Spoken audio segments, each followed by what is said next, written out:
आपके अपने channel JP competition classes में आप सभी का स्वागत है। आज आप पर्यावरण यानी एनवायरनमेंट साइंस का स्टडी करेंगे।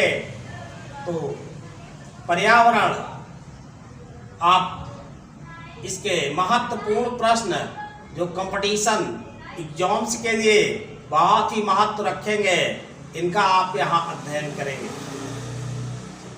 आपका प्रश्न है, किस नगर के प्रदूषण करने वाले उद्योगों को प्राकृतिक गैस आधारित प्रौद्योगिकी में सर्वोच्च न्यायालय के आदेशानुसार परिवर्तित करना होगा। यानी आपको सर्वोच्च न्यायालय ने ये जो है इन उद्योगों को निर्देश दिया है।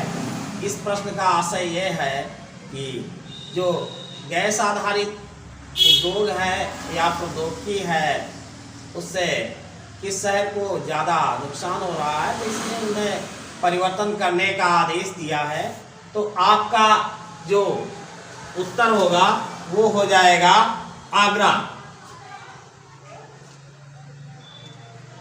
आपका अगला प्रश्न है, निम्नलिखित में से कौन सा ओजोन परत के रिक्तीकरण के लिए उत्तरदायी नहीं है।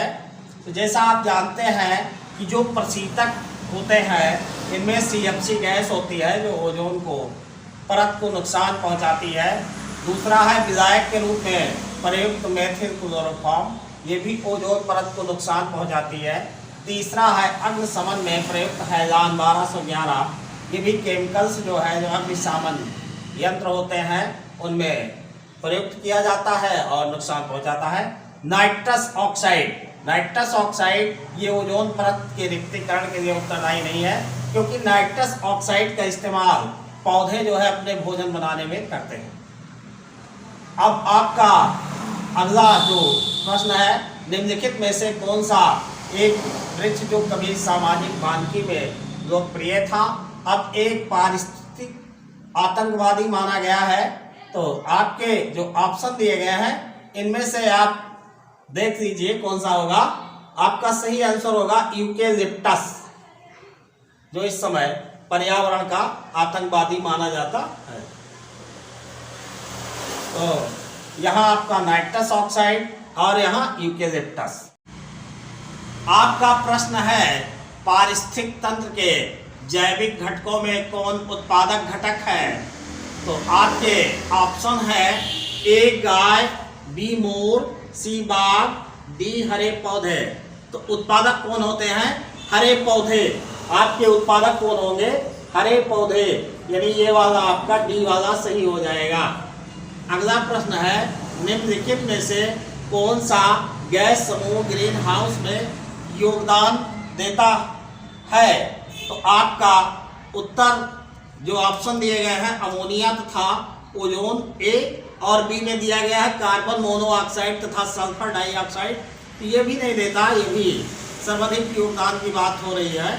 तो ग्रीन हाउस प्रभाव में ये भी योगदान नहीं देते। कार्बन टेट्राक्लोराइड तथा नाइट्रस ऑक्साइड ये भी नहीं देते। सबसे ज़्यादा योगदान कार्बन डाइऑक्साइड तथा मीथेन का होता है। तो आपका डी ऑप्शन यहाँ सही हो जाएगा।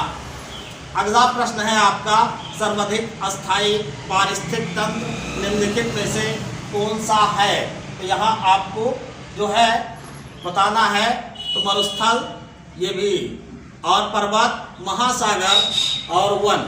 तो इनमें अस्थायी जो सर्वाधिक अस्थायी है वो आपका है महासागर। विलुप्त होने वाली प्रजातियों की सूचीबद्धता होती है, ये आपका प्रश्न है। आपके ऑप्शन है, रेड स्टॉक बुक में बी, रेड डाटा बुक में सी, लाइव स्टॉक बुक में डी, उपर्युक्त में से कोई नहीं। तो यहाँ आपका ऑप्शन हो जाएगा रेड डाटा बुक में जो विलुप्त होती प्रजातियां हैं उनको सूचीबद्ध किया जाता है।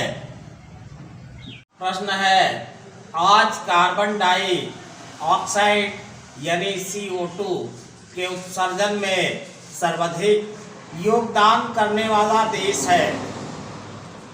आपके ऑप्शन है, आ चीन, बा यानी बी जापान, सी रूस, डी संयुक्त राज्य अमेरिका। तो सर्वाधिक कार्बन डाइऑक्साइड उत्सर्जन कौन सा देश करता है? संयुक्त राज्य अमेरिका। ये सबसे ज़्यादा भैया दुनिया में कार्बन डाइऑक्साइड का उत्सर्जन करता है। वर्तमान में इसका उत्सर्जन का योगदान लगभग 21.5% के आसपास है। आपका अगला प्रश्न है, निम्नलिखित में से कौन सा कारक जैव विविधता के ह्रास के लिए सर्वाधिक महत्वपूर्ण कारक है? तो जो बायोडाइवर्सिटी है, जैव विविधता है, उसमें आपका जो ह्रास हो रहा है, लगातार गिरावट जारी है। ह्रास का मतलब उसके गिरावट से है, जैव विविधता में कमी जो आ रही है। तो यहाँ आपको ऑप्शन दिए गए हैं: ए आनुवांशिक आत्मसात्करण, बी परभक्षियों का नियंत्रण, सी प्राकृतिक वास का विनाश, डी कीट नियंत्रण। आपका क्या है? प्राकृतिक वास का विनाश, यानी उनके आवासों को नष्ट कर दिया जा रहा है, जिसके कारण उनके जीवन को संकट उत्पन्न हो गया है। यहाँ आपका ऑप्शन सी हो जाएगा। आपका प्रश्न है, अपने प्रदूषकों के कारण निम्न में से कौन सी नदी जैविक मरुस्थल कहलाती है? आपके ऑप्शन है: ए यमुना नदी, बी पेरियार नदी, सी दामोदर नदी, डी महानदी। आपका सही ऑप्शन हो जाएगा दामोदर नदी। अगला प्रश्न है आपका, चिपको आंदोलन मूल रूप से किसके विरुद्ध था? ए जल प्रदूषण के, बी ध्वनि प्रदूषण के, सी वन कटाई के, डी सांस्कृतिक प्रदूषण के। तो जैसा आप जानते हैं कि चिपको आंदोलन की शुरुआत मूल रूप से उत्तराखंड से की गई थी, जो 26 मार्च 1974 को प्रारंभ किया गया था चमोली जनपद से। वहाँ की महिलाओं ने पर्यावरण को बचाने के लिए पेड़ों से लिपट गई थी ताकि उनकी कटाई ना हो, तो इसलिए वन कटाई से संबंधित है। आपका ऑप्शन सी सही हो जाएगा।